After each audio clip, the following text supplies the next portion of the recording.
Cartoon TV। रथ यात्रा का चमत्कार।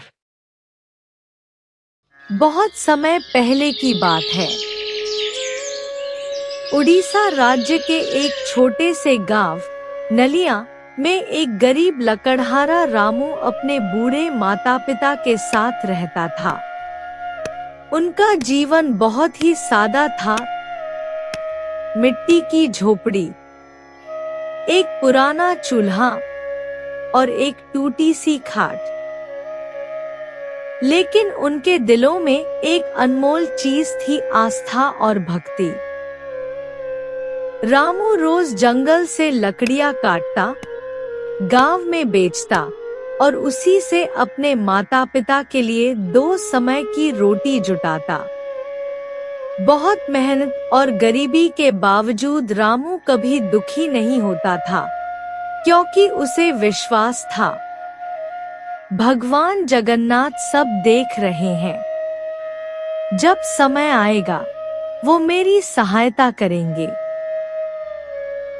जब रामू ने यह बात अपने माता पिता को बताई तो माँ की आंखों में चिंता भर आई। बेटा, हमारे पास तो खाने तक के पैसे नहीं होते, तुझे वहां भेजने का खर्च कहाँ से आएगा? माँ बोली। रामू ने मुस्कुराकर कहा, माँ, सेवा भाव में खर्च नहीं देखा जाता। भगवान खुद रास्ता बनाते हैं। मैं पैदल चलूंगा, भूखा रहूंगा, लेकिन रथ खींचूंगा। पिता ने आशीर्वाद देते हुए कहा, जा बेटा, भगवान तुझे बुला रहे हैं। तेरी श्रद्धा को जरूर स्वीकार करेंगे। अगले दिन रामू ने एक छोटी सी पोटली में कुछ सूखे चने, एक पानी की बोतल और भगवान जगन्नाथ की एक तस्वीर रखी और चल पड़ा पुरी की ओर।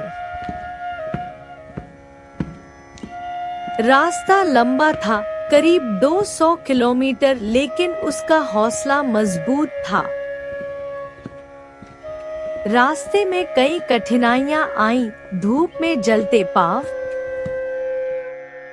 जंगल में डर, कई बार भूखा रहना पड़ा, कई बार कोई पानी भी नहीं देता, लेकिन हर बार वह भगवान का नाम लेकर आगे बढ़ता गया। रात को वह किसी पेड़ के नीचे सोता और सुबह होते ही फिर चल पड़ता। गांव के लोग आश्चर्य करते, क्या ये लड़का सच में पुरी जा रहा है पैदल? लेकिन रामू के मन में एक ही संकल्प था, मुझे रथ खींचना है। आखिरकार 10 दिन की कठिन यात्रा के बाद रामू पुरी पहुंच गया। उसने पहली बार भगवान जगन्नाथ का भव्य मंदिर देखा। उसकी आंखों से आंसू बह निकले। हे प्रभु, आपके दरबार में आने का सौभाग्य मिला। रथ यात्रा का दिन आ गया था।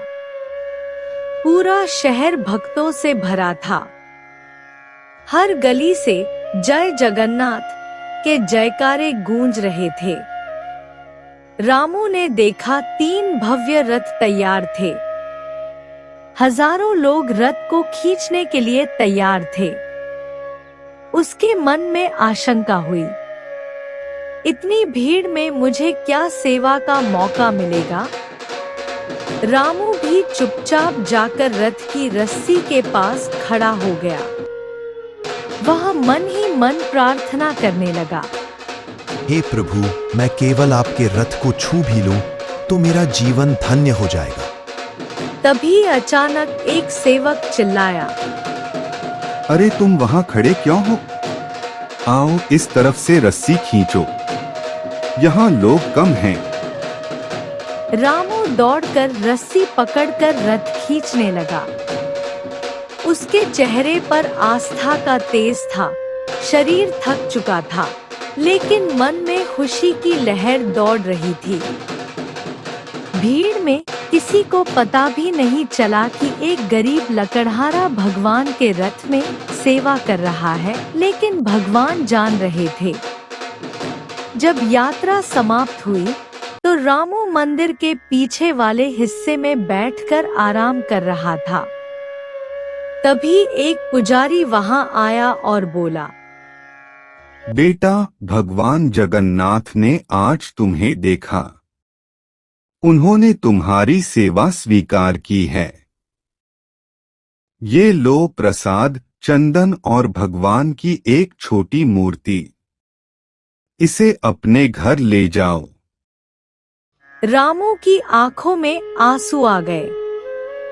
वह बोला, पंडित जी, मुझे कुछ नहीं चाहिए। मुझे तो सेवा का अवसर मिला, यही बहुत है। पुजारी मुस्कुराया।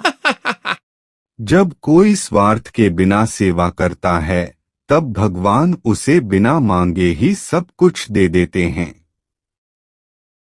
रामू जब अपने गांव लौटा तो लोग हैरान रह गए। उसका चेहरा दिव्यता से दमक रहा था। उसके पास भगवान का प्रसाद था, साथ ही चंदन और एक छोटी सी मूर्ति भी। गांव के लोग इकट्ठा हो गए। बच्चों से लेकर बूढ़ों तक ने उससे उसकी यात्रा के बारे में सुना। रामू ने कहा, मैं तो एक गरीब लकड़हारा हूं। मेरे पास कुछ नहीं था, लेकिन मेरे पास श्रद्धा थी। अगर मन सच्चा हो तो भगवान खुद रास्ता बनाते हैं। मैंने कुछ नहीं मांगा, लेकिन मुझे सब कुछ मिल गया। नैतिक शिक्षा। भक्ति धन संपत्ति नहीं, सच्चे मन से होती है। जिसके अंदर श्रद्धा, सेवा और धैर्य होता है, उसे भगवान खुद चुनते हैं। सच्ची लगन से किया गया प्रयास कभी व्यर्थ नहीं जाता। ईश्वर सबकी सुनते हैं, लेकिन उन लोगों की विशेष रूप से सुनते हैं जो निष्काम सेवा करते हैं। जय Jagannath. Subscribe for more videos.